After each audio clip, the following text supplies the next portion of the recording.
ampunan dan kebaikan. Dengan semangat Ramadan, mari kita jadikan ibadah puasa sebagai jalan untuk mendekatkan diri kepada Allah Subhanahu wa taala, memperbaiki diri serta memperkokoh solidaritas sosial dan kepedulian terhadap sesama. Saya Kamaruddin Hasan, Rektor Institut Teknologi Bisnis dan Administrasi Al-Ghazali Barru, beserta segenap sivitas akademika, menyampaikan selamat menunaikan ibadah puasa Ramadan 1446 Hijriah. Semoga Allah Subhanahu wa taala menerima amal ibadah kita dan menjadikan kita semua sebagai hamba-hambanya yang bertakwa. Wassalamualaikum warahmatullahi wabarakatuh.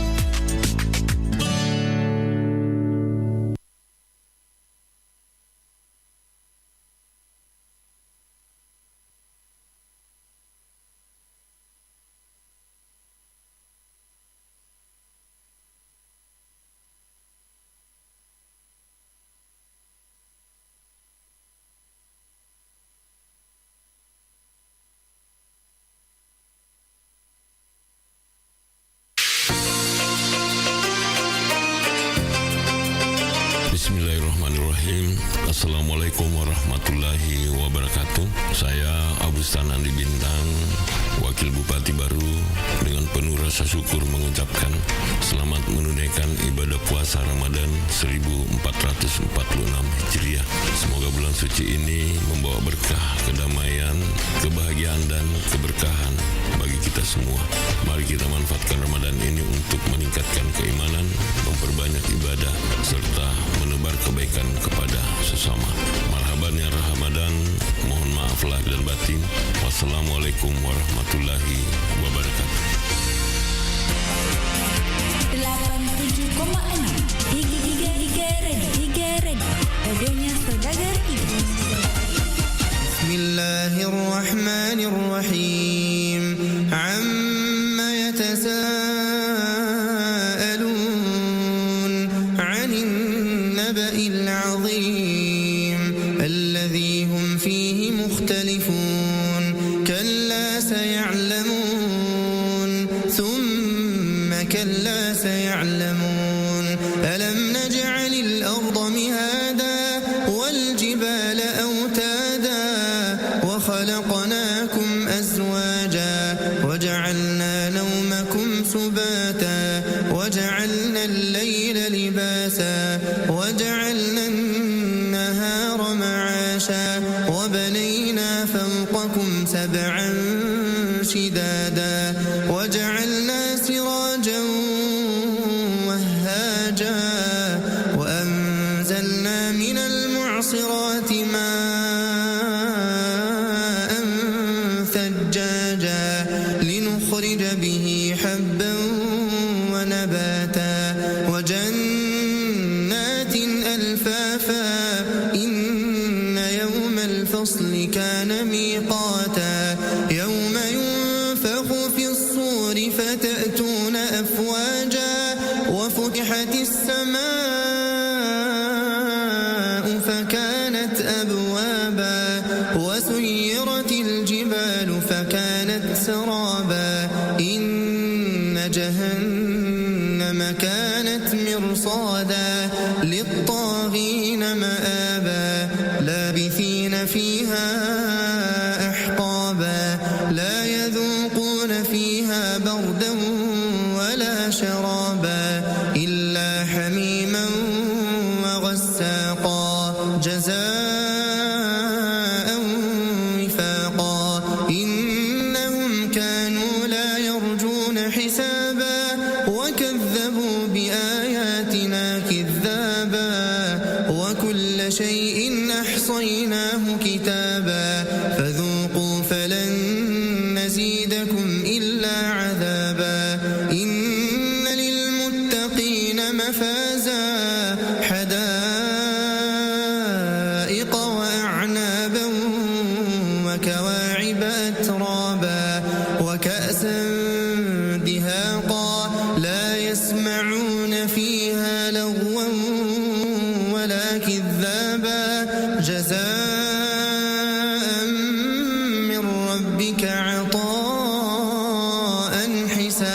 يوم يقوم الروح والملائكة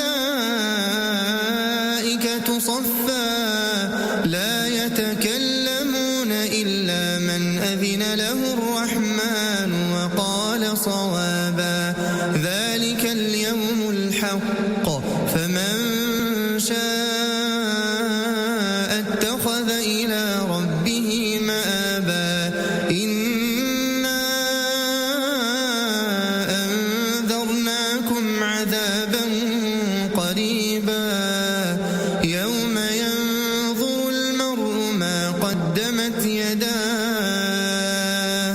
ويقول الكافر يا ليتني كنت ترابا بسم الله الرحمن الرحيم والنازعات غرقا والناشطات نشطا والسابحات سبحا فالسابقات سبقا فالمدبرات أمرا يوم ترجف الراجفة تتبعها الرادفة قلوب يومئذ واجفة أبصارها خاشعة يقولون أئنا لمردودون في الحافرة أئذا كنا عظاما نخرة قالوا تلك إذا كرة خاسرة فإنما هي زجرة واحدة فإذا هم بالساهرة هل أتاك حديث موسى إذ ناداه ربه بالوادي المقدس طوى اذهب إلى فرعون إنه طغى فقل هل لك إلى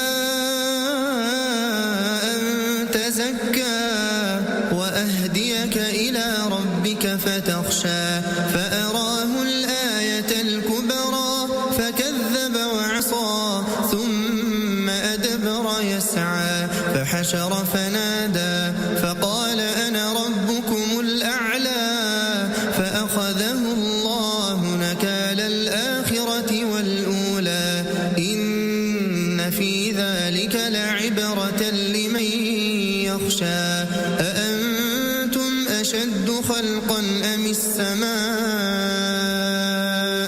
بناها رفع سمكها فسواها وأغطش ليلها وأخرج ضحاها والأرض بعد ذلك دحاها أخرج منها ماءها ومرعاها والجبال أرساها متاعا لكم ولأنعامكم فإذا جاءت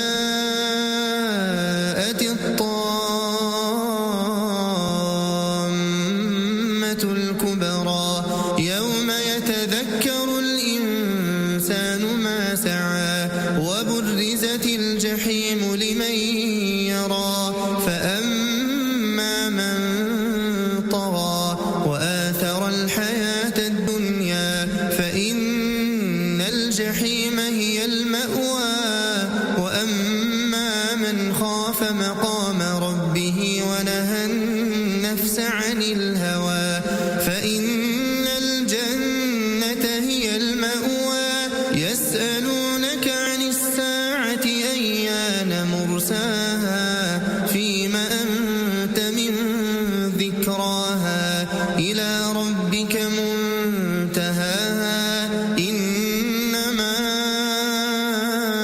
أنت منذر من يخشاها كأنهم يوم يرونها لم يلبثوا إلا عشية أو ضحاها بسم الله الرحمن الرحيم عبس وتولى أن جاءه الأعمى وما يدريك لعله يزكى أو يذكر فتنفعه الذكرى أما من استغنى فأنت له تصدى وما عليك ألا يزكى وأما من جاء يسعى وهو يخشى فأنت عنه تلهى كلا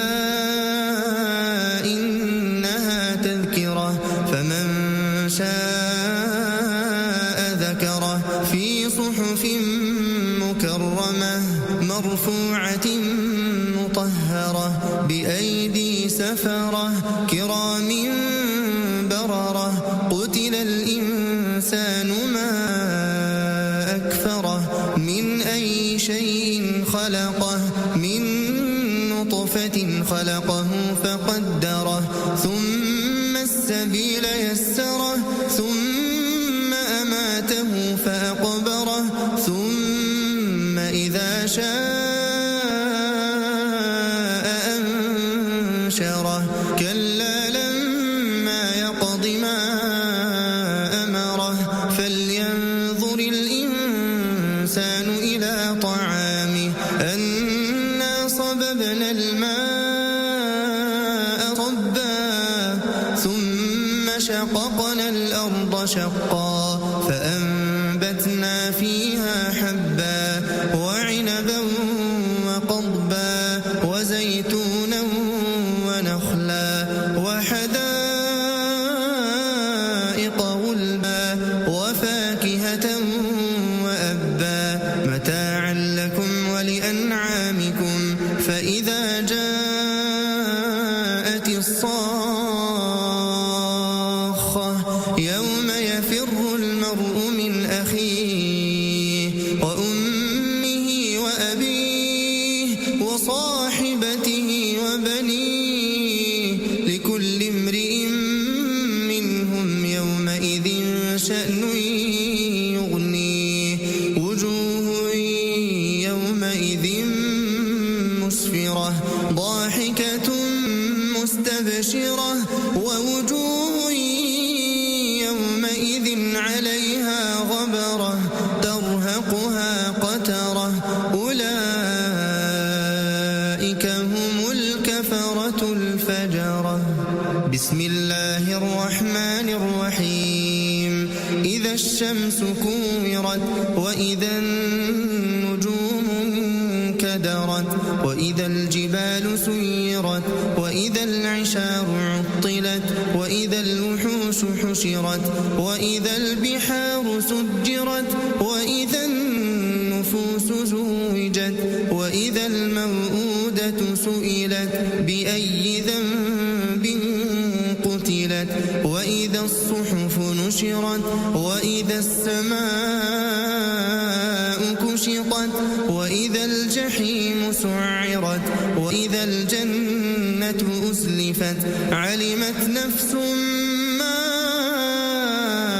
أحضرت فلا أقسم بالخنس الجوار الكنس والليل إذا عسعس والصبح إذا تنفس إنه لقول رسول كريم ذي قوة عند ذي العرش مكين مطاع ثم أمين وما صاحبكم بمجنون ولقد رآه بالأفق المبين وما هو على الغيب بضنين وما هو بقول شيطان رجيم فأين تذهبون إن هو إلا ذكر للعالمين لمن شاء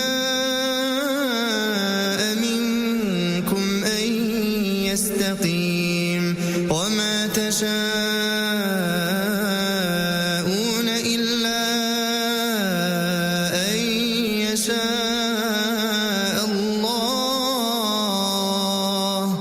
الله رب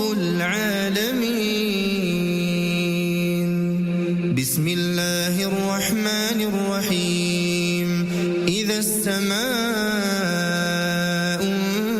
انفطرت وإذا الكواكب انتثرت وإذا البحار فجرت وإذا القبور بعثرت علمت نفس ما قدمت وأخرت يا أيها الإنسان ما غرك بربك الكريم الذي خلقك فسواك فعدلك في أي صورة ما شاء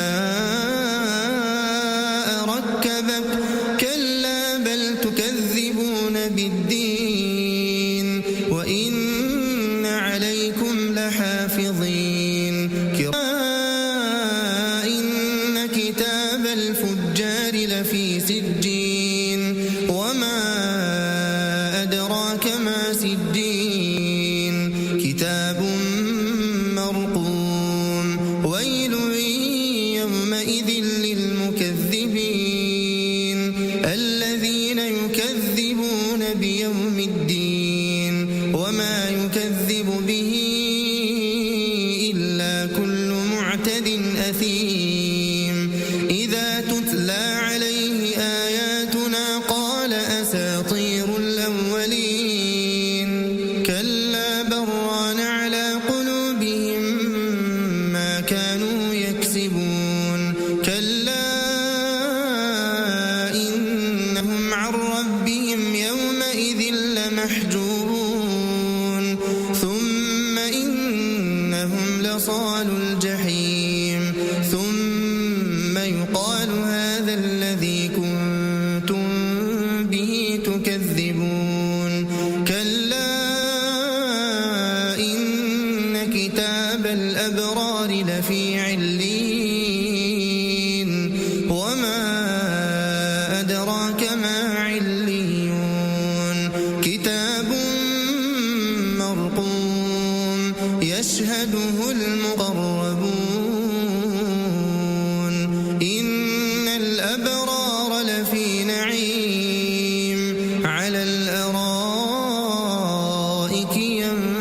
ينظرون تعرف في وجوههم نضرة النعيم يسقون من رحيق مختوم ختامه مسك وفي ذلك فليتنافس المتنافسون ومزاجه من تسنيم عينا يشرب بها المقربون إن الذين أجرموا كانوا من الذين آمنوا يضحكون وإذا مروا بهم يتغامزون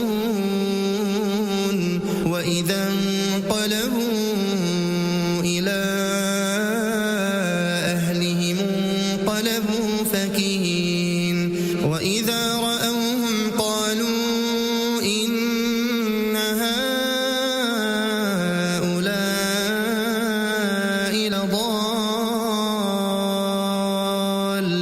لضالون وما أرسلوا عليهم حافظين فاليوم الذين آمنوا من الكفار يضحكون على الأرائك ينظرون هل ثوب الكفار ما كانوا يفعلون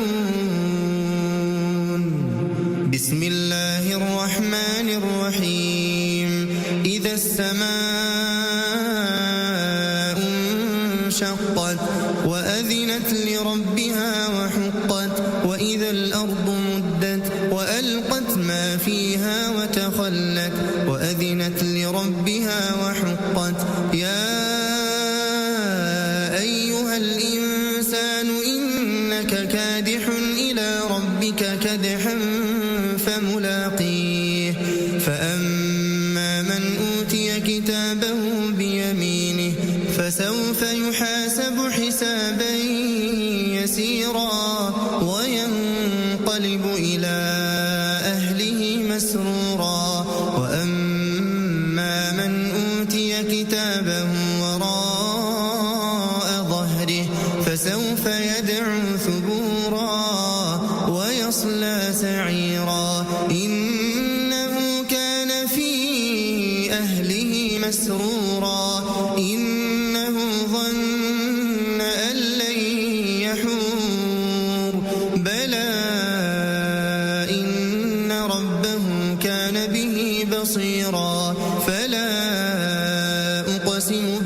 شفق والليل وما وسق والقمر إذا اتسق لتركبن طبقا عن طبق فما لهم لا يؤمنون وإذا قرئ عليهم القرآن لا يسجدون بل الذين كفروا يكذبون والله أعلم بما يوعون فبشرهم بعذاب أليم إلا الذين آمنوا وعملوا الصالحات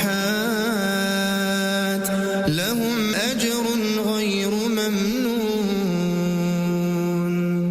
بسم الله الرحمن الرحيم والسماء ذات البروج واليوم الموعود وشاهد ومشهود قتل أصحاب الأخدود النار ذات الوقود إذ هم عليها قعود وهم على ما يفعلون بالمؤمنين شهود وما نقموا منهم إلا أن يؤمنوا بالله العزيز الحميد الذي له ملك السماوات والأرض والله على كل شيء شهيد إن الذين فتنوا المؤمنين والمؤمنات ثم لم يتوبوا فلهم عذاب جهنم ولهم عذاب الحريق إن الذين آمنوا وعملوا الصالحات لهم جنات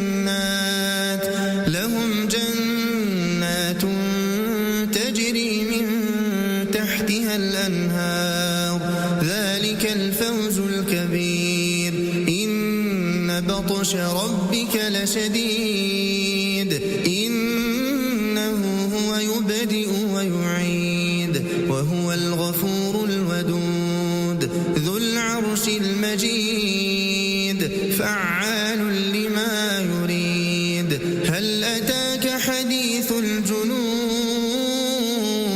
فرعون وثمود بل الذين كفروا في تكذيب والله من ورائهم محيط بل هو قرآن مجيد في لوح محفوظ بسم الله الرحمن الرحيم والسماء والطارق وما أدراك ما الطارق النجم الثاقب إن كل نفس لما عليها حافظ فلينظر الإنسان مما خلق من ماء دافق يخرج من بين الصلب والترائب إنه على رجعه لقادر يوم تبلى السرائر فما له من قوة ولا ناصر والسماء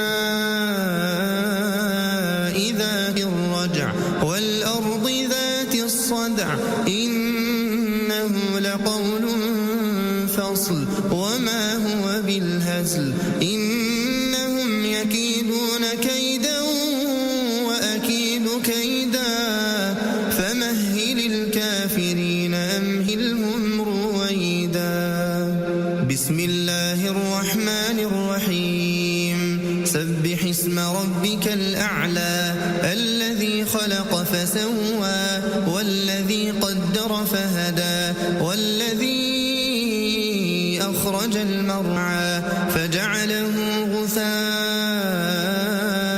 أحوى سنقرئك فلا تنسى إلا ما شاء الله إنه يعلم الجهر وما يخفى ونيسر ونيسرك لليسرى فذكر إن نفعت الذكرى سيذكر من يخشى ويتجنبها الأشقى الذي يصلى النار الكبرى ثم لا يموت فيها ولا يحيا قد أفلح من تزكى وذكر اسم ربه فصلى بل تؤثرون الحياة الدنيا والآخرة خير وأبقى إن هذا لفي الصحف الأولى صحف إبراهيم وموسى بسم الله الرحمن الرحيم هل أتاك حديث الغاشية وجوه يومئذ خاشعة عاملة ناصبة تصلى نارا حامية تسقى من عين آنية ليس لهم طعام إلا من ضريع لا يسمن ولا يغني من جوع وجوه يومئذ ناعمة لسعيها راضية في جنة عالية لا تسمع فيها لاغية فيها عين جارية فيها سرر مرفوعة وأكواب موضوعة ونمارق مصفوفة وزرابي مبثوثة أفلا ينظرون إلى الإبل كيف خلقت وإلى السماء كيف رفعت وإلى الجبال كيف نصبت وإلى الأرض كيف سطحت فذكر إنما أنت مذكر لست عليهم بمسيطر إلا من تولى وكفر فيعذبه الله العذاب الأكبر إن إلينا إيابهم ثم إن علينا حسابهم بسم الله الرحمن الرحيم والفجر وليال عشر والشفع والوتر والليل إذا يسر هل في ذلك قسم لذي حجر ألم تر كيف فعل ربك بعاد إرم ذات العماد التي لم يخلق مثلها في البلاد وثمود الذين جابوا الصخر بالواد وفرعون ذي الأوتاد الذين طغوا في البلاد فأكثروا فيها الفساد فصب عليهم ربك سوط عذاب إن ربك لبالمرصاد فأما الإنسان إذا ما ابتلاه ربه فأكرمه ونعمه فيقول ربي أكرمن وأما إذا ما ابتلاه فقدر عليه رزقه فيقول ربي أهانن كلا بل لا تكرمون اليتيم ولا تحاضون على طعام المسكين وتأكلون التراث أكلا لما وتحبون المال حبا جما كلا إذا دكت الأرض دكا دكا وجاء ربك والملك صفا صفا وجيء يومئذ بجهنم يومئذ يتذكر الإنسان وأنى له الذكرى يقول يا ليتني قدمت لحياتي فيومئذ لا يعذب عذابه أحد ولا يوثق وثاقه أحد يا أيتها النفس المطمئنة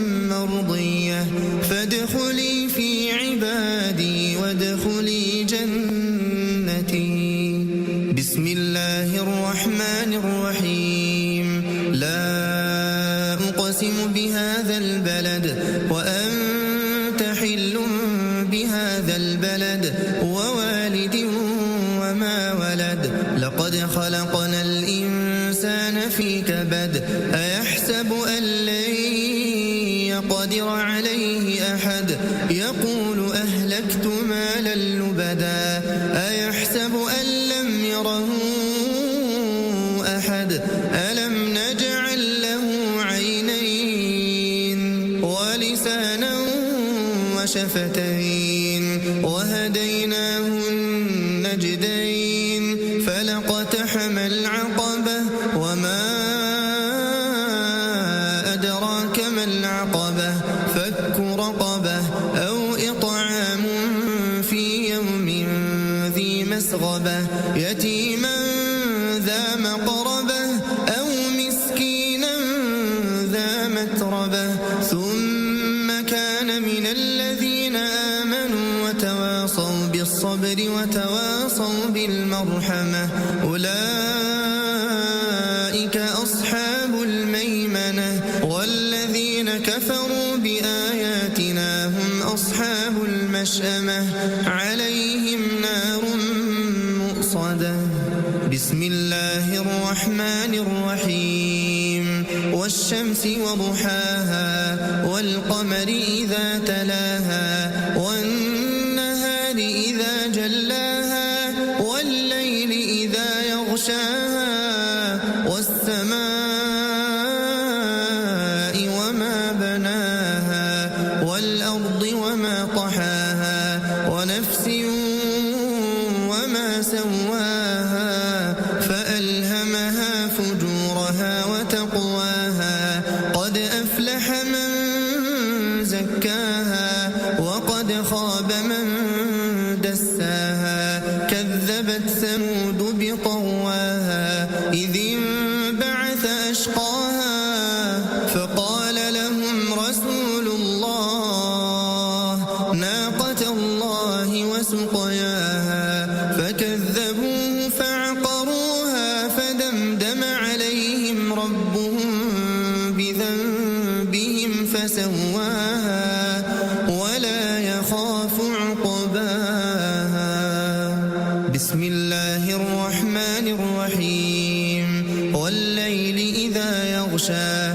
والنهار إذا تجلى وما خلق الذكر والأنثى إن سعيكم لشتى فأما من أعطى واتقى وصدق بالحسنى فسنيسره لليسرى وأما من بخل واستغنى وكذب بالحسنى فسنيسره للعسرى وما يغني عنه ماله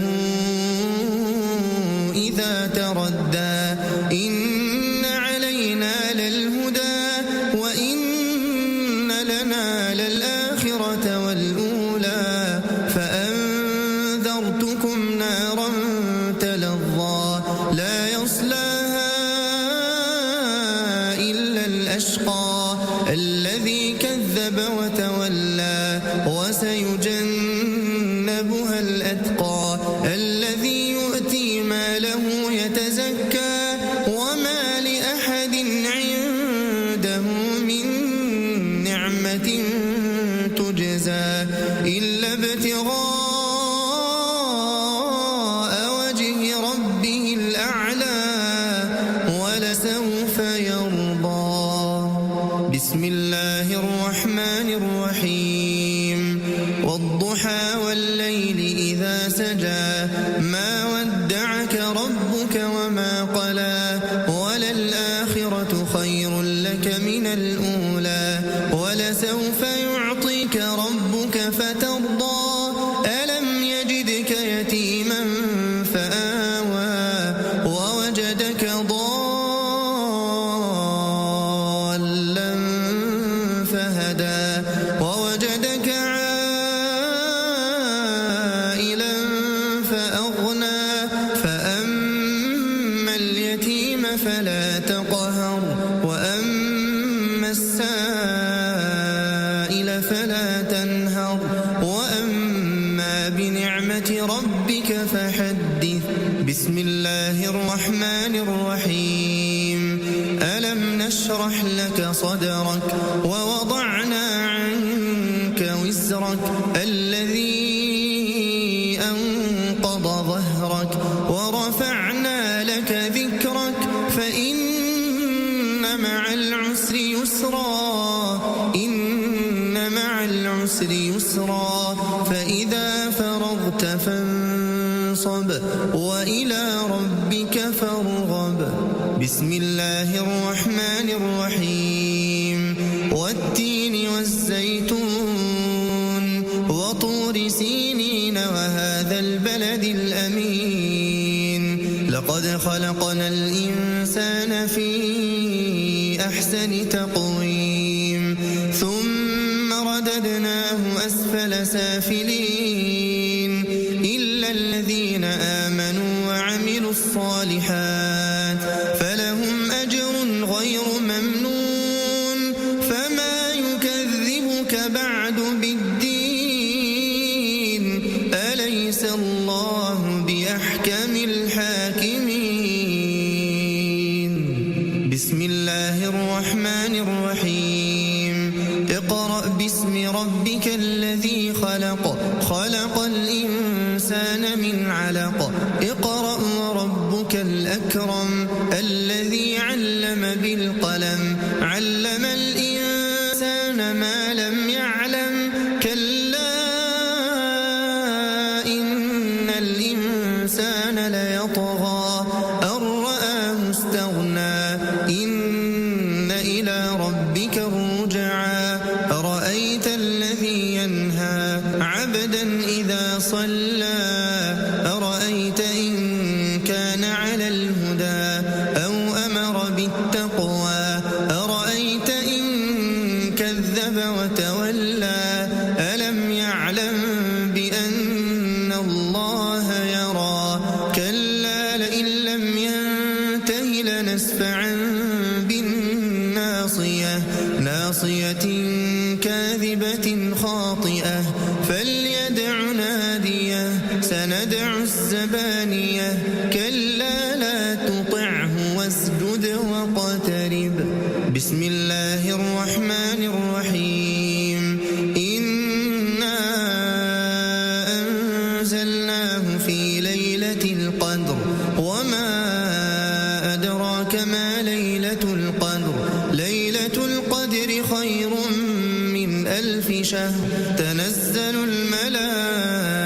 الملائكة والروح فيها بإذن ربهم من كل أمر سلام هي حتى مطلع الفجر بسم الله الرحمن الرحيم لم يكن الذين كفروا من أهل الكتاب والمشركين منفكين حتى تأتيهم البينة رسول من الله يتلو صحفا مطهرة فيها كتب قيمة وما تفرق الذين أوتوا الكتاب إلا من بعد ما جاءتهم البينة وما أمروا إلا ليعبدوا الله مخلصين له الدين حنفاء ويقيموا الصلاة ويؤتوا الزكاة وذلك دين القيمة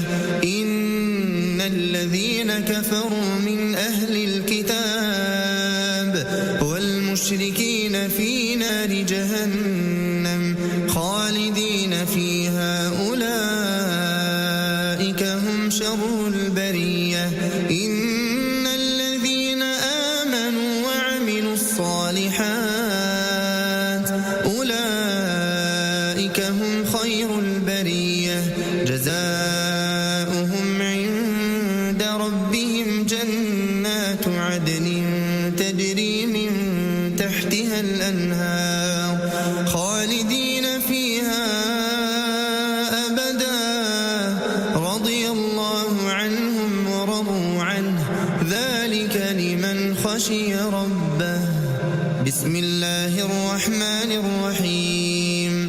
إذا زلزلت الأرض زلزالها وأخرجت الأرض أثقالها وقال الإنسان ما لها يومئذ تحدث أخبارها بأن ربك أوحى لها يومئذ يصدر الناس أشتاتا ليروا أعمالهم فمن يعمل مثقال ذرة خيرا يره ومن يعمل مثقال ذرة شرا يره. بسم الله الرحمن الرحيم. والعاديات ضبحا فالموريات قدحا فالمغيرات صبحا فأثرن به نقعا فوسطن به جمعا. إن الإنسان لربه لكنود وإنه على ذلك لشهيد وإنه لحب الخير لشديد. أفلا يعلم إذا بعثر ما في القبور وحصل ما في الصدور إن ربهم بهم يومئذ لخبير. بسم الله الرحمن الرحيم.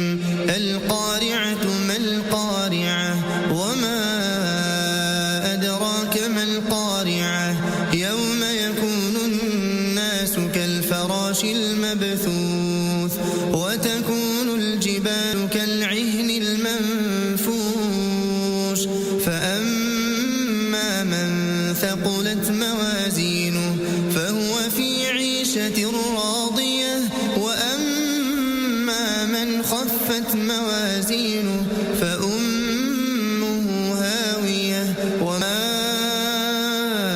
أدراك ما هي نار حامية. بسم الله الرحمن الرحيم.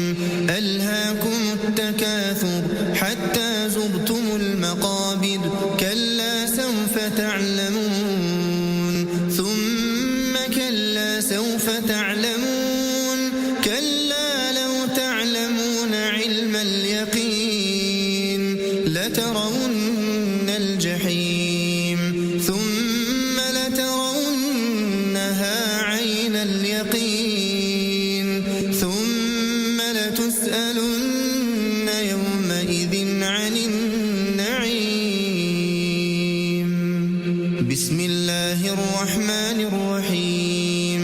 والعصر إن الإنسان لفي خسر إلا الذين آمنوا وعملوا الصالحات وتواصوا بالحق وتواصوا بالصبر.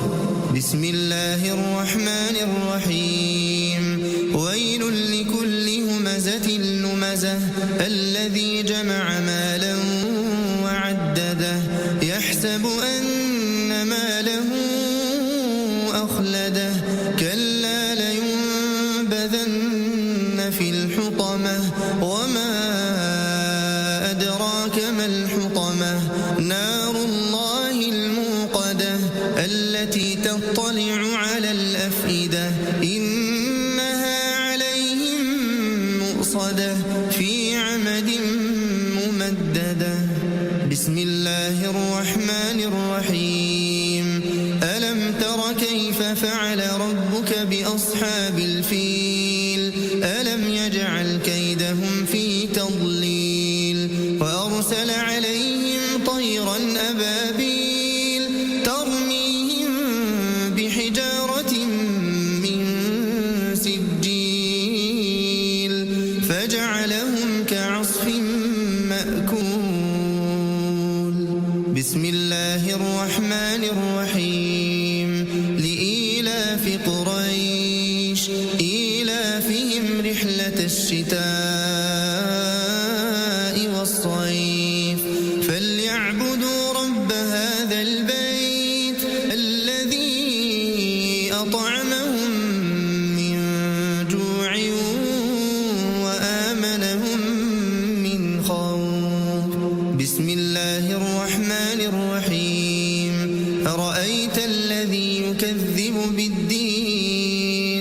فذلك الذي يدعو اليتيم ولا يحض على طعام المسكين فويل للمصلين الذين هم عن صلاتهم ساهون الذين هم يراءون ويمنعون الماعون بسم الله الرحمن الرحيم إنا أعطيناك الكوثر فصل لربك وانحر إن شانئك هو الأبتر بسم الله الرحمن الرحيم قل يا أيها الكافرون لا أعبد ما تعبدون ولا أنتم عابدون ما أعبد ولا أنا عابد ما عبدتم ولا أنتم عابدون ما أعبد لكم دينكم ولي دين بسم الله الرحمن الرحيم إذا جاء نصر الله والفتح ورأيت الناس يدخلون في دين الله أفواجا فسبح بحمد ربك واستغفره إنه كان توابا بسم الله الرحمن الرحيم تبت يدا أبي لهب وتب ما أغنى عنه ماله وما كسب سيصلى نارا ذات لهب وامرأته حمالة الحطب في جيدها حبل من مسد بسم الله الرحمن الرحيم قل هو الله أحد الله الصمد لم يلد ولم يولد ولم يكن له كفوا أحد بسم الله الرحمن الرحيم قل أعوذ برب الفلق من شر ما خلق ومن شر غاسق إذا وقب ومن شر النفاثات في العقد ومن شر حاسد إذا حسد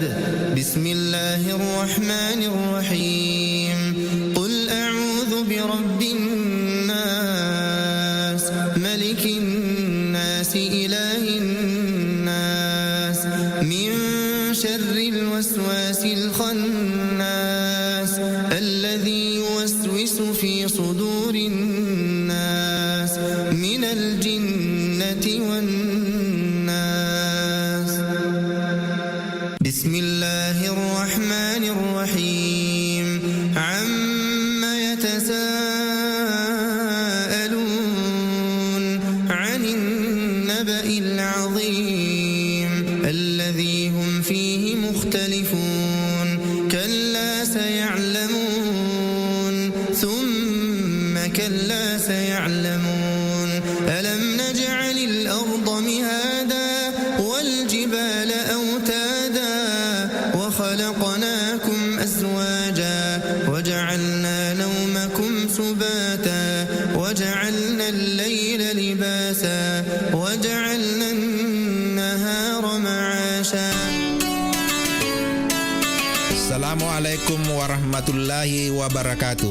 Saya Hasan Japar, Direktur Perunda Air Minum Tirtawasai Kabupaten Barro dan segenap karyawan-karyawati mengucapkan selamat menjalankan ibadah puasa dan menantikan waktu berbuka.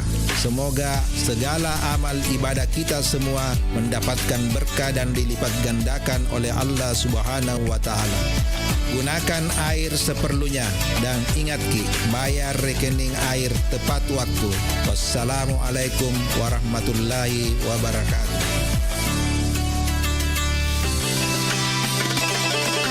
Assalamualaikum warahmatullahi wabarakatuh. Marhaban ya Ramadan. Kita lahir di dunia ini dengan bantuan orang lain. Dan pasti ketika kita kembali di hadapan Allah, pasti dengan bantuan orang lain. Makanya tepat Ramadan tahun 1446 Hijriah, marilah kita mempererat tali silaturahim kita. Saya Safaruddin Al-Aksi, Ketua Komunitas Pendakwah Keren Kabupaten Barru, mengucapkan selamat menantikan saat waktu berbuka puasa. Assalamualaikum warahmatullahi wabarakatuh. Saudagar Iga, saatnya kita ikuti Mustahik bertanya, Basnas menjawab bersama Ustadz Sahabuddin Al-Farid, Wakil Ketua 1 Bidang Penghimpunan Basnas Kabupaten Barru, Sulawesi Selatan. Assalamualaikum Ustaz. Waalaikumsalam warahmatullahi wabarakatuh. Ya, ada yang bertanya lagi Ustaz. Apa saja jenis-jenis zakat yang wajib dikeluarkan oleh umat Islam Ustaz? Jenis zakat itu banyak. Makanya pernah saya sampaikan bahwa itulah pentingnya ada akad, karena kita harus jelaskan kepada calon muzaki zakat apa ini. Jenis-jenis zakat itu seperti zakat pendapatan, zakat perdagangan, pertanian, ternak, ya, termasuk burung walet juga ada zakatnya, termasuk zakat emas. Nah, jadi banyak sekali jenis-jenis zakat yang harus wajib ditunaikan oleh masyarakat kita. Bahkan belakangan ini sudah ada fatwa MUI tentang zakat atau infak uang belanja pernikahan atau infak uang panai. Nah, itu jenis-jenis yang bisa ditunaikan oleh masyarakat kita. Ya. Kemudian bagaimana cara menghitung zakat mal dan kapan waktu terbaik untuk membayarnya Ustaz? Baik, cara menghitung zakat mal, di total dulu harta bersih yang dimiliki selama 1 tahun, lalu dikalikan dengan 2,5%. Jadi itu haulnya 1 tahun. Jadi kita kepemilikannya sudah 1 tahun. Di total berapa total jumlahnya dikali 2,5%. Ya seperti itu. Itu termasuk di rekening ya? Iya, termasuk di rekening. Iya.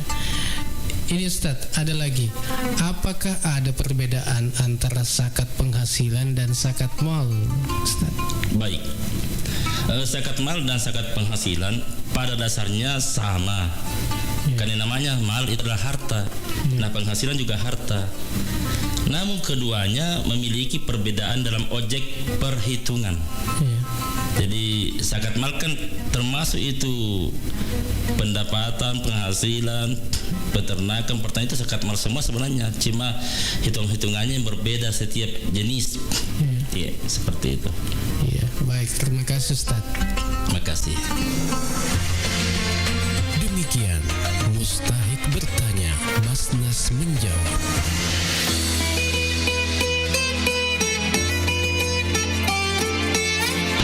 Assalamualaikum warahmatullahi wabarakatuh.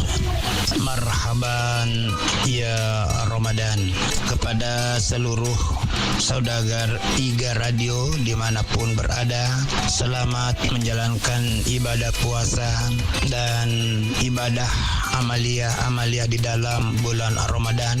Semoga kita semua menjadi orang-orang yang muttaqin dan nantinya kita mendapatkan ampunan dari Allah Subhanahu wa taala. Saya Abdurrahman Awan, SPDI MH, dan seluruh staf penyuluh penghulu kantor urusan agama Kecamatan Tanah Carilau mengucapkan selamat menanti waktu berbuka puasa. Assalamualaikum warahmatullahi wabarakatuh.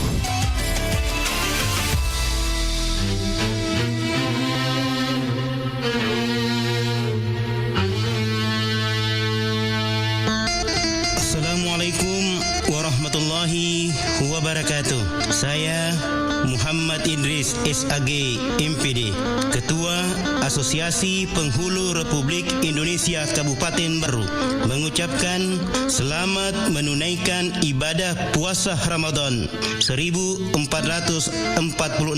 Hijriah. Semoga ibadah puasa membawa kita meraih predikat orang-orang yang bertakwa. Mari kita jadikan Ramadan sebagai momentum perekat keharmonisan keluarga. Hindarkan anak-anak kita dari pernikahan di bawah umur demi mewujudkan generasi sehat dan berkualitas menuju Indonesia Emas 2045. Assalamualaikum warahmatullahi wabarakatuh. Kita tu tapi tempat tapi maniku. Wek bapak nasi dosa rai yang majamang ya pak di iga na yolip matu yukang kit mapada Ajak meto na najok ka mapada tai masak kana ya sama kuku undangan. Ya mana na tua iya di isi ki undangan agama. Jolo pa uli yo anu rewe roi. Bacau, maya Cina yo lo. Iya om, maga ki. Tegir masur muki ya sangi undangan. Manang kayu ki om, na de mai ki undangan Ya ki pale, kode na yuki. Kana percetakan om. Tegan ni kama kurodo. Kaku percetakan iga print. Oh, kudegi monre ro iga print. Ku bungi om. Ya ko mana pak baco asur me burna pale. Lepo pi pale beti om ulo me ki. Iga lo me burna pun. Kopi boti. Iyo, na de. Iga Print melayani cetak undangan dengan berbagai model yang kita inginkan dan harganya bersahabat. Engkau undang atau mete pun ni? Magati tadi. Iya, terima kasih banyak pale nah. Wajah ijo lo. Iwajah baga pale yo lo. Patru kene tamatan tamu ro. Pak Poroto na patin ro doina. Surit tedui. Tunggu apa lagi? Hubungi Iga Print di Jalan Semangka Bungi Lalabata, Kecamatan Teneterilau Kabupaten Baru, atau Studio Iga Radio. Kontak person di 0813 5509 8880. Assalamualaikum warahmatullahi wabarakatuh. Saya Jamaruddin atas nama pribadi dan Kepala Kantor Kementerian Agama Kabupaten Baru mengucapkan selamat menunaikan ibadah puasa dan amalan mulia bulan Ramadan tahun 1446 Hijriah. Semoga dapat meraih derajat dan predikat takwa menuju ridha Allah Subhanahu wa taala. Mari kita jadikan momentum Ramadan ini sebagai bulan kasih sayang, empati kepada sesama dan seluruh makhluknya, mewujudkan selebrasi kerukunan umat beragama yang akrab dan harmonis menuju Indonesia Emas 2045. Wassalamualaikum warahmatullahi wabarakatuh.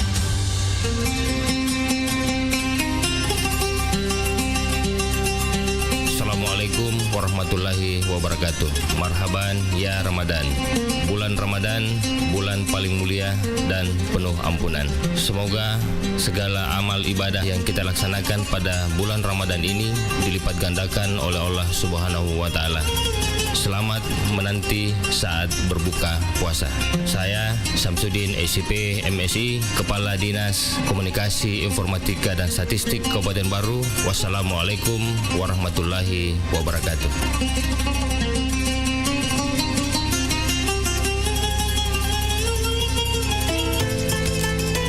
Assalamualaikum warahmatullahi wabarakatuh. Marhaban ya Ramadan. Bulan Ramadan adalah bulan penuh berkah dan ampunan. Jadikan bulan yang suci ini momentum pemersatu umat dan mempererat silaturahim. Dengan spirit Ramadan kali ini, kami menghimbau dan mengajak masyarakat Desa Lalabata untuk menjaga keamanan dan ketertiban lingkungan dan lebih tanggap dalam memberikan informasi di wilayah masing-masing melalui perangkat desa yang ada, serta dapat memelihara dengan baik hewan ternaknya agar tidak merusak kebun warga lain dan tidak melintas di jalur rel kereta api. Saya Aris Tahir, Kepala Desa Lalabata bersama perangkat desa dan staf mengucapkan selamat menunaikan ibadah puasa Ramadan. Wassalamualaikum warahmatullahi wabarakatuh.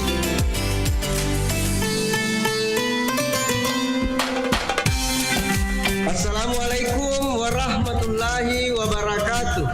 Ramadan kali ini adalah momen penuh berkah untuk semakin mendekatkan diri kepada Allah Subhanahu wa taala, memperbanyak ibadah dan berbagi kebaikan. Saya Herrijal Majid ST bersama seluruh jajaran pemerintah Desa Sito menyampaikan selamat menanti waktu berbuka puasa. Semoga puasa hari ini penuh keberkahan dan hidangan yang dinanti semakin nikmat dengan rasa syukur. Wassalamualaikum warahmatullahi wabarakatuh.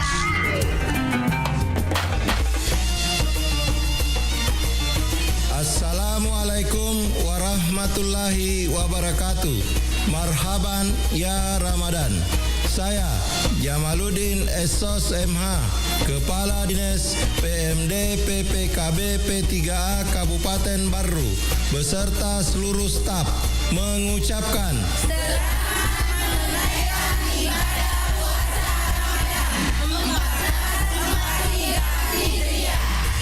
semoga segala ibadah yang dilaksanakan pada bulan Ramadan ini dilipat gandakan oleh Allah Subhanahu wa taala. Amin, amin, ya rabbal alamin. Wassalamualaikum warahmatullahi wabarakatuh.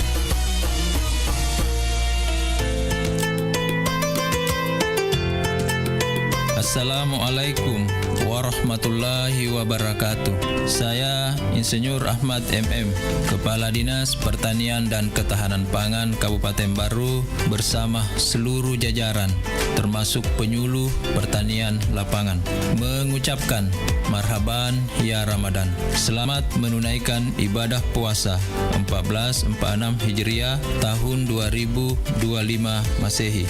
Dengan berpuasa kita mendapatkan kebahagiaan, kenikmatan, kemenangan, dan hidayah. Semoga puasa yang kita lakukan dapat mensucikan hati kita semua. Amin, amin, ya rabbal alamin. Wassalamualaikum warahmatullahi wabarakatuh.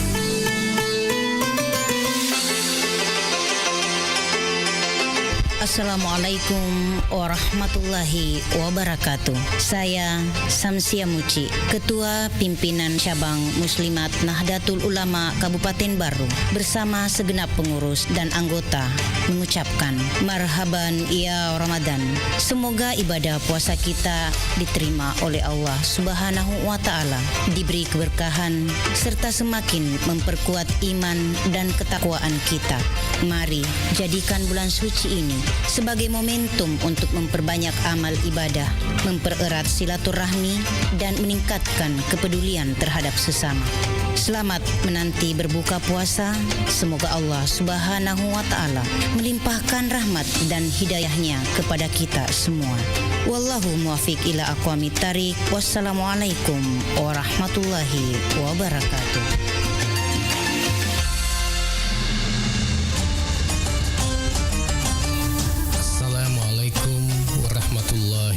Wabarakatuh. Marhaban ya Ramadan. Di bulan yang berkah ini, mari kita perbanyak ibadah, tingkatkan kepedulian sosial, dan mempererat tali silaturahmi. Semoga setiap amal ibadah yang kita lakukan mendapatkan ridha Allah Subhanahu wa taala dan membawa keberkahan bagi kita semua. Saya Abdul Jalil Samsudin Parewe, Ketua DPC Asosiasi Badan Permusyawaratan Desa Nasional atau APEDNAS Kabupaten Barru beserta seluruh pengurus mengucapkan selamat menanti waktu berbuka puasa. Semoga keberkahan, kedamaian, dan kebahagiaan selalu menyertai kita semua. Wassalamualaikum warahmatullahi wabarakatuh.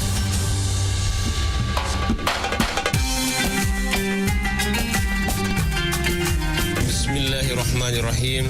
Assalamualaikum warahmatullahi wabarakatuh. Marhaban ya Ramadan, marhaban ya Ramadan, marhaban ya Ramadan. Kita menyambut Ramadan dengan hati yang gembira, penuh ketakwaan dan kesiapan untuk meningkatkan ibadah. Ramadan bukan sekedar bulan menahan lapar dan dahaga, tapi juga momentum penyucian jiwa, penguatan spiritualitas, dan peningkatan solidaritas. Di saat kita menanti waktu berbuka puasa, mari kita jadikan setiap detik sebagai kesempatan untuk bermuhasabah, memperbanyak doa, serta memperkuat kebersamaan dan kepedulian terhadap sesama. Saya Kamaruddin Hasan, Rektor Institut Teknologi Bisnis dan Administrasi Al-Ghazali Barru, menyampaikan selamat menanti saat-saat berbuka puasa. Semoga Allah menerima amal ibadah kita, melimpahkan keberkahan kepada kita semua, serta menjadikan Ramadan ini sebagai sarana peningkatan diri menuju insan yang lebih baik. Wassalamualaikum warahmatullahi wabarakatuh.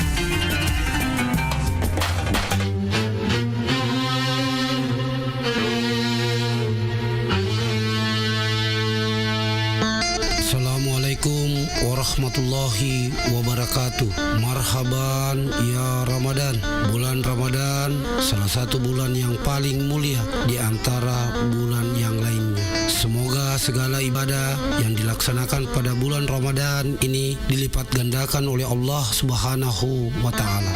Saya Abu Bakar, Sarjana Sosial, Magister Sains, Pelaksana Harian Sekretaris Daerah Kabupaten Barru. Selamat menanti berbuka puasa Ramadan 1446 Hijriah. Wassalamualaikum warahmatullahi wabarakatuh.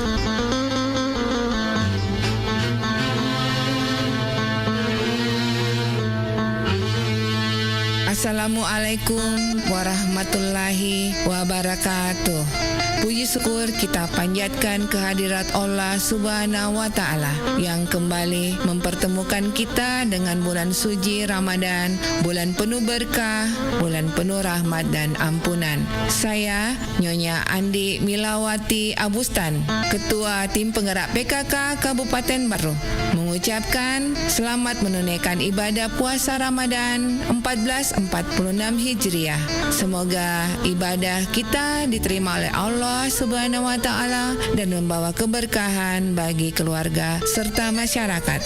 Mari kita hidupkan Ramadan ini dengan memperbanyak zikir dan doa, membaca Al-Qur'an dan merenungkan maknanya, serta juga memperbanyak sedekah sebagai bentuk kepedulian kepada sesama. Semoga Ramadan ini membawa kedamaian dan keberkahan bagi kita semua. Tetap jaga kesehatan dan kebersamaan serta melaksanakan ibadah dengan penuh keikhlasan. Wassalamualaikum warahmatullahi wabarakatuh.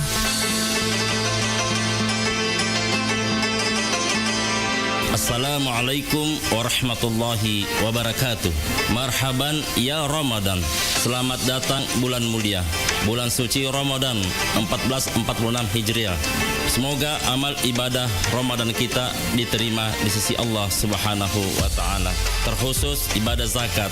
Mari tunaikan zakat dengan cara yang benar dan tepat melalui amil zakat resmi dan legal yang telah mendapatkan SK UPZ dari Badan Amil Zakat Nasional Kabupaten Barru. Aman syar'i, aman regulasi, dan aman NKRI. Saya Sahabuddin Al-Farid atas nama seluruh pimpinan dan staf Badan Amil Zakat Nasional Kabupaten Barru mengucapkan selamat menunaikan ibadah puasa Ramadan 1446 Hijriah. Semoga ibadah puasa kita diterima di sisi Allah Subhanahu wa taala dan mendapatkan pahala yang berlipat ganda. Amin, amin, amin ya rabbal alamin. Wassalamualaikum warahmatullahi wabarakatuh. Assalamualaikum. Waalaikumsalam. Aga tu kareba sapo. Alhamdulillah kareba mari cemua. Magi palik na masara ini nama mani kirita. Anu remero lari doang usarai. Maga memang ilari dua sapo. Ya heta unge temen ni masih sekolah ku SMP. Ada iseng ni strategi matuk pas sambro. Lawak dikot temen langsung runtuk jamang. Magi hata masara lah de sapo. Nangkaro SMK pelayaran lintas Nusantara Baru makasing Agami makasing na SMK pelayaran lintas Nusantara Baru. Ajak tabata sapo. Iya naro sekolah kok temui. Wadi langsung mak jam aku kapala niagai. Nape lagi mak perhati na runtuk na doi. Wah hebat na itu. Nanti kami memang itu junam monrero sekolahai. Pula julo indah sedena ake mange kelurahan Tung Kecamatan Baru. Wah saya anak tu di mabela landrek monre tu sekolahai. Sapo aja tapi kiri kia tu. Dek kata isengi maka daerah SMK pelayaran lintas Nusantara Baru pakai ni sistem sekolah boarding. Aga bonding. Buatannya bondi sapo boarding. Biasanya sistem boarding sekolah yang kaya napas sajaki on rumah beni. Ya gari telah ya serama. Kuni rumah tu asramae ibimbisi aguruat tambahan pada anak pak disengeng agama. Tapi mega kapapat kamajana gratis sapo asramana. Wah ya lebat na tu ya usapa sapo. Kuni tu patama anu reta. Oke si sapo. Alhamdulillah. Assalamualaikum warahmatullahi wabarakatuh. Marhaban ya Ramadan. Selamat datang bulan suci Ramadan, bulan penuh berkah, rahmat dan maghfirah. Saya Abdul Munir, Ketua Yayasan SMK Pelayaran Lintas Nusantara Baru, mengucapkan selamat menanti saat-saat berbuka puasa Ramadan 1446 Hijriah. Semoga amal ibadah puasa kita dan amal-amal ibadah lainnya diterima di sisi Allah Subhanahu wa taala. Amin. Wassalamualaikum warahmatullahi wabarakatuh. أسألك تكلف على أنه لا إله إلا الله لا إله إلا الله لا إله إلا الله محمد رسول نشهد أن لا إله إلا الله ونستغفر الله نسألك رضاك والجنة ونعوذ بك من سخطك والنار نشهد أن لا إله إلا الله ونستغفر الله نسألك رضاك والجنة ونعوذ بك من سخطك والنار صلى الله على محمد صلى الله عليه وسلم صلى الله على محمد صلى الله عليه وسلم اللهم إنك عفو تحب العفو فاعف عنا آمين اللهم إنك عفو كريم تحب العفو فاعف عنا يا رحيم آمين صلى الله ربنا على النور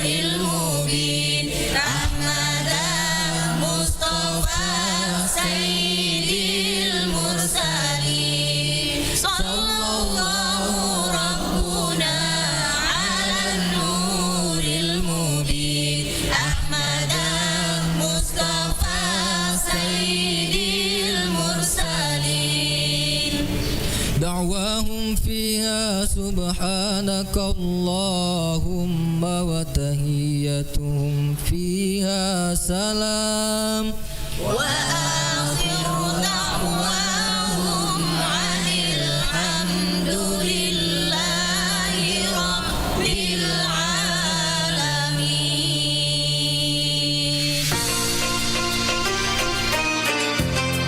Bismillahirrahmanirrahim. Assalamualaikum warahmatullahi wabarakatuh.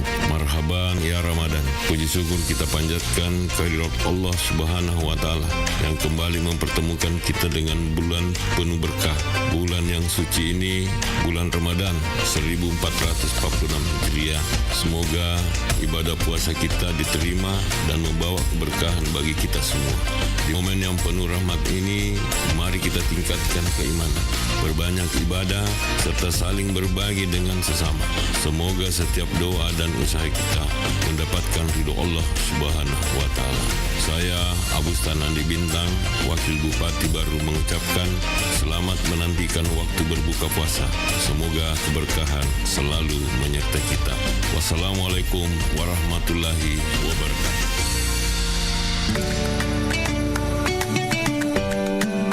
Bismillahirrahmanirrahim. Assalamualaikum warahmatullahi wabarakatuh. Alhamdulillah kita kembali dipertemukan dengan bulan suci Ramadan, bulan yang penuh berkah dan ampunan. Dan tentunya dalam momen yang penuh kesabaran ini, mari kita jadikan waktu menanti berbuka puasa sebagai kesempatan untuk meningkatkan ibadah, memperbanyak doa, dan berbagi kebaikan dengan sesama. Kepada seluruh masyarakat Kabupaten Baru yang saya cintai, marilah kita menjalani Ramadan ini dengan penuh keikhlasan, kebersamaan, dan kepedulian. Perbanyaklah amalan baik dan jaga ketertiban, dan tentu tetap menjunjung tinggi nilai-nilai kebersamaan dalam kehidupan bermasyarakat. Semoga setiap ibadah yang kita lakukan diterima oleh Allah Subhanahu wa taala, dan Ramadan ini membawa keberkahan untuk kita semuanya. Saya Andi Ina Kartikasari, Bupati Kabupaten Baru, mengucapkan selamat menanti berbuka puasa. Semoga Allah Subhanahu wa taala senantiasa melimpahkan rahmat dan keberkahannya untuk kita semua. Wassalamualaikum warahmatullahi wabarakatuh. Bismillahirrahmanirrahim. Allahumma laka sumna wa bika amanna wa ala rizqika aftarna zahaba dhama wa batallatil uruq wa sabata al-ajru insya Allah ta'ala. Allahu akbar, Allahu akbar, Allah.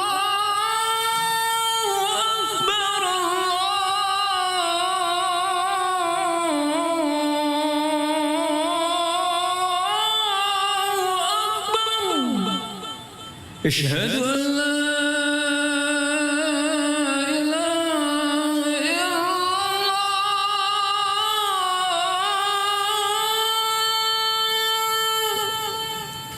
أشهد أن لا إله إلا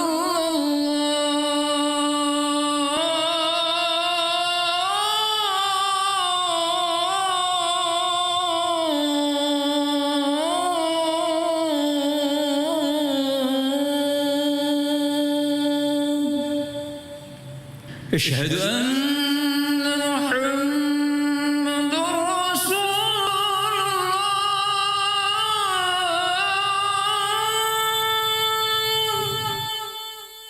أشهد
Allahu Akbar, Allahu Akbar.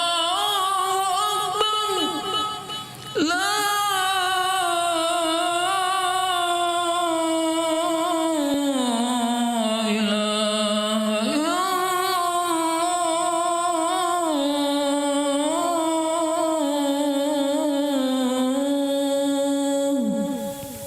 اللهم رب هذه الدعوة التامة والصلاة القائمة آت محمدا الوسيلة الفضيلة الشرف والدرجة العالية الرفيعة وابعثه مقاما محمودا وأدواته إنك لا تخلف الميعاد.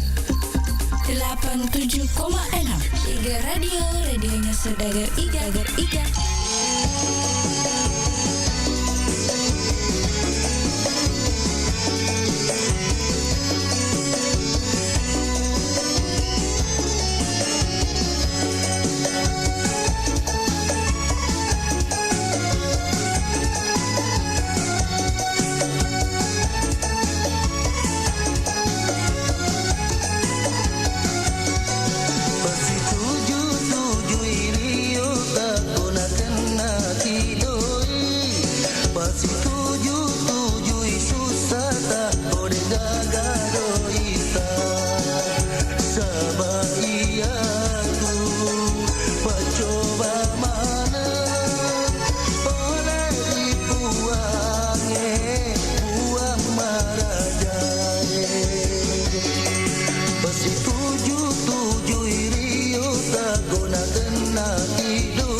aga sarari yatimmu aga susahmu ku peti mu terita sengeri lalen nabilimu Peko gani teku masara peko gani teku teri peko gani teku masara peko gani teku teri tahu tajenge tepoleni karebana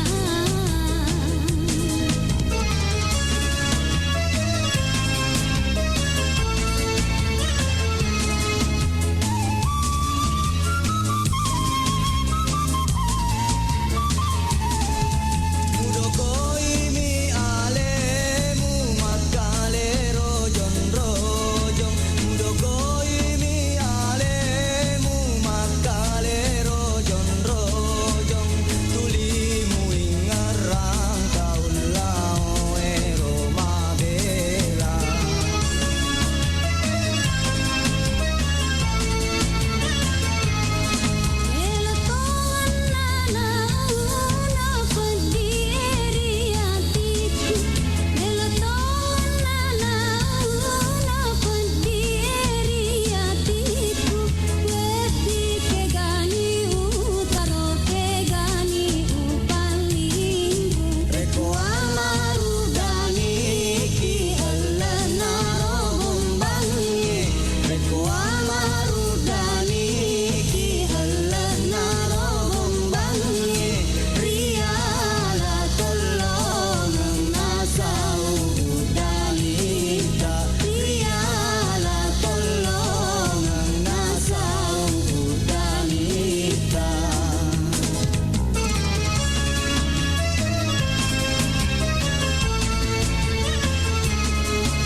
Mudokoimi alemu makale rojon rojong Mudokoimi alemu makale rojon rojong Tulimu ingarang kaulau ero mabela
Assalamualaikum warahmatullahi wabarakatuh. Marhaban ya Ramadan. Selamat datang bulan mulia, bulan suci Ramadan 1446 Hijriah. Semoga amal ibadah Ramadan kita diterima di sisi Allah Subhanahu wa taala. Terkhusus ibadah zakat.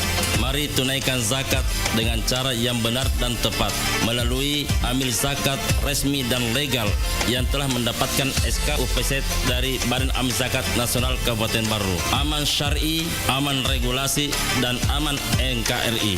Saya Sahabuddin Al-Farid atas nama seluruh pimpinan dan staf Badan Amil Zakat Nasional Kabupaten Baru mengucapkan selamat menunaikan ibadah puasa Ramadan 1446 Hijriah.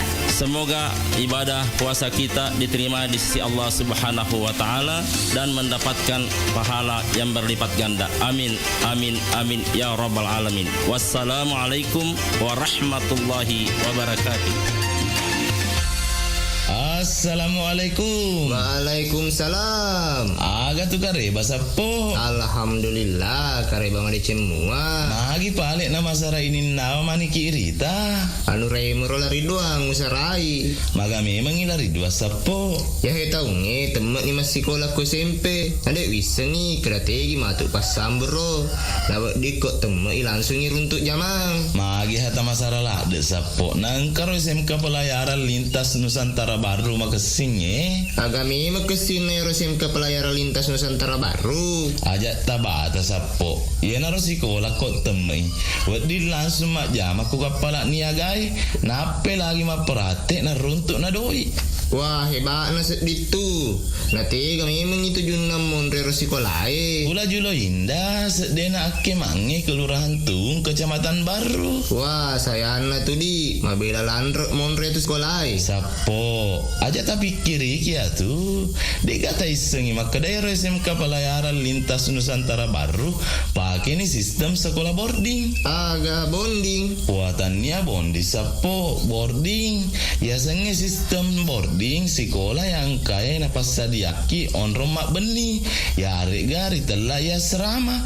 Kuni rumah tu asramae ibimbisi aguruat tambahan pada anda pak disengeng agama. Tapi mega kapapat kamajana gratis sapo asramana. Wah ya lebat na tu ya usapa sapo. Kuni tu patama anu reta. Oke si sapo. Alhamdulillah. Assalamualaikum warahmatullahi wabarakatuh. Saya Andi Adnan Aziz, Kepala Dinas Pendidikan dan Kebudayaan Kabupaten Baru. Saya mengajak kepada anak-anakku yang akan tamat SMP atau madrasah, kalau ingin melanjutkan pendidikannya ke SMK, khususnya pelayaran, SMK Pelayaran Lintas Nusantara Baru menjadi pilihan yang tepat bagi anak-anakku karena lulusannya dijamin berlayar. Ayo sekolah di SMK Pelayaran Lintas Nusantara Baru.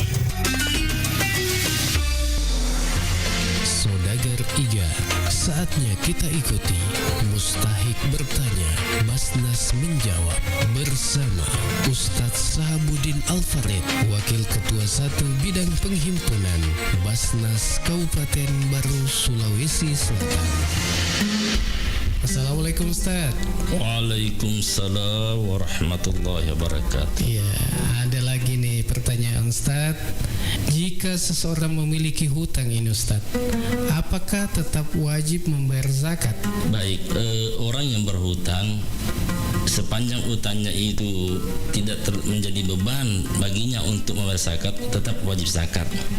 Dalam artian utangnya itu sudah jelas hitungannya di store-nya. Seperti misalkan teman-teman ASN yang menunaikan zakat infaknya secara federal system, kan hampir semua itu punya utang, punya kredit. Ya. Tidak usah ambil contoh lain.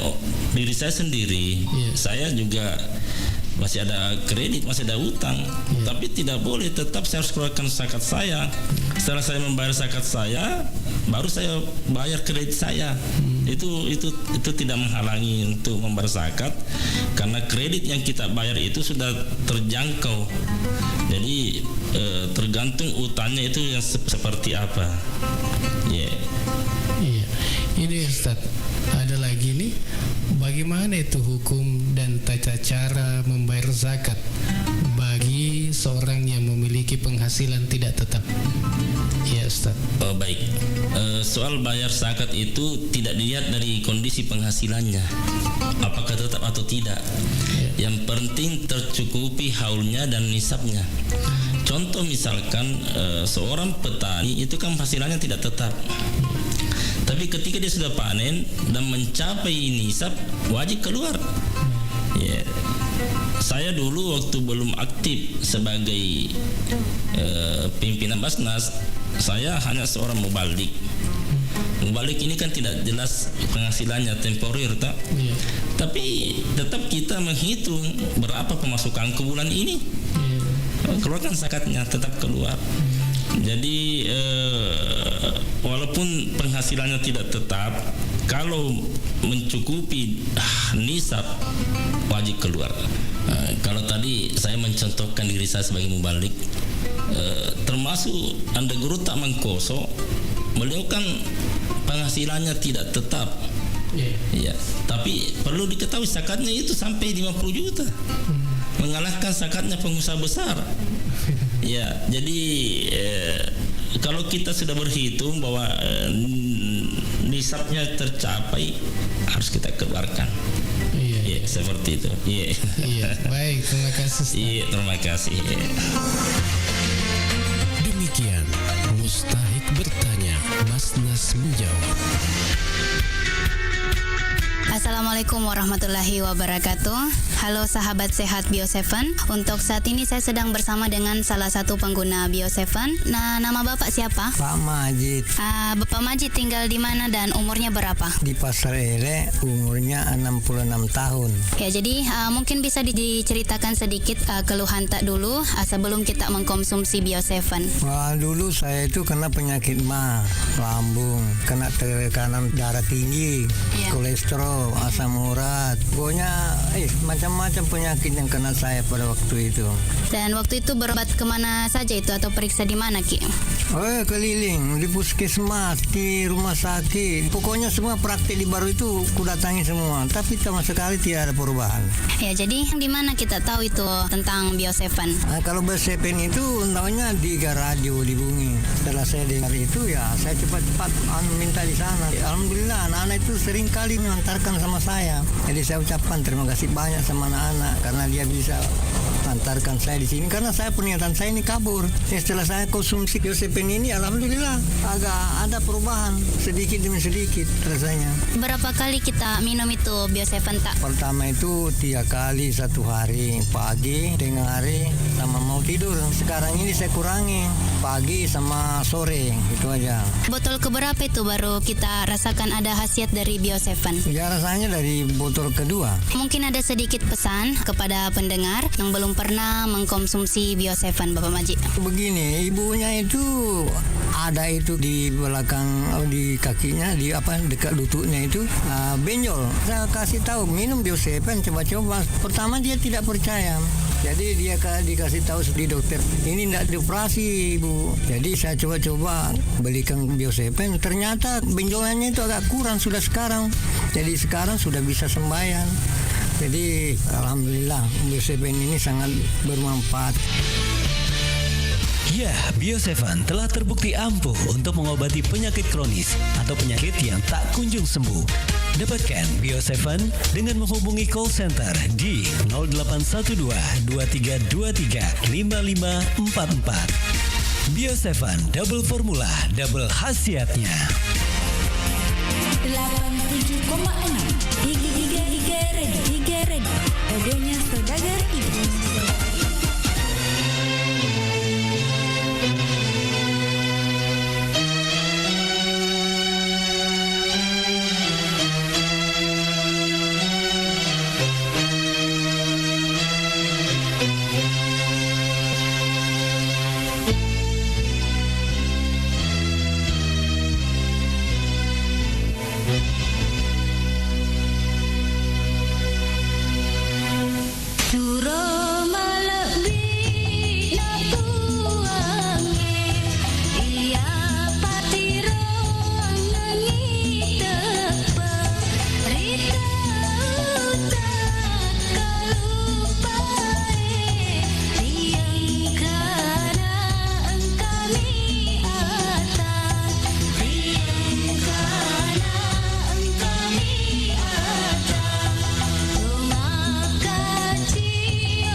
Radionya Saudagar Iga.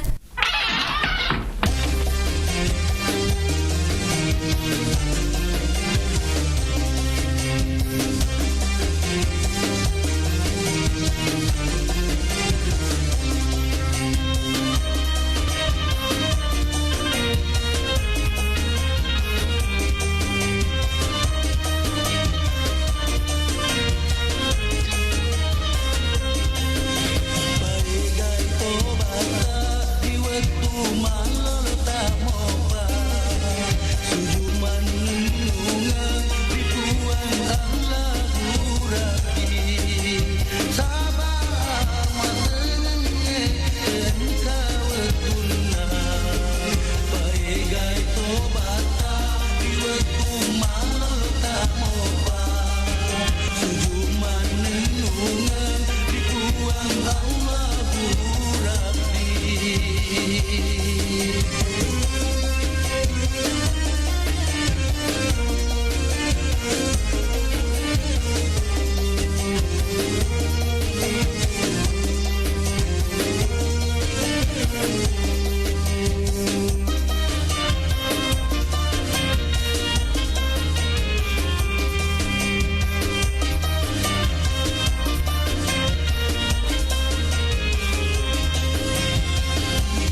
Radio, radionya Saudagar Iga.